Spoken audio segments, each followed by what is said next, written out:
ce qui est génial, c'est que, bon, enfin, j'en parlais encore récemment, c'est qu'aujourd'hui, effectivement, même en restant en France, on parle de joueurs qui gagnent excellemment bien leur vie très jeunes. Pour autant, en fin de carrière, bizarrement, ils ont presque moins d'argent que les autres avant. Parce qu'ils n'ont pas pu se Bah non, mais structurer. non, Comment tu mais veux te parce que structurer Non, quand mais tu as ça, 18 ans, tu as 300 000 par c'est mois? une question ouais, mais d'accompagnement je aussi. sais. C'est Non, mais impossible. c'est parce qu'en réalité, sur ces deals-là, c'est pas eux qui décident, c'est autour d'eux. Donc c'est autour d'eux. Bon, généralement, la famille joue un rôle qui n'est pas négligeable. Enfin, je le répète souvent aux joueurs que j'ai accompagnés, il y a une vie après le football et elle est beaucoup plus longue que celle du football. Donc, on va certainement pas les blâmer s'ils ont la possibilité de faire 2-3 ans là-bas et puis d'amasser un pactole important.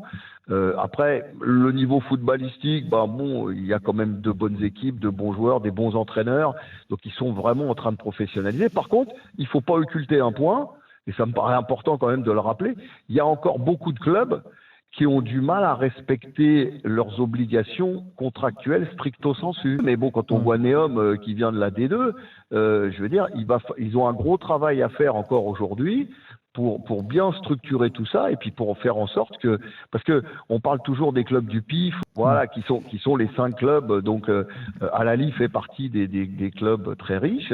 Ces clubs-là ont des sommes à leur disposition absolument phénoménales.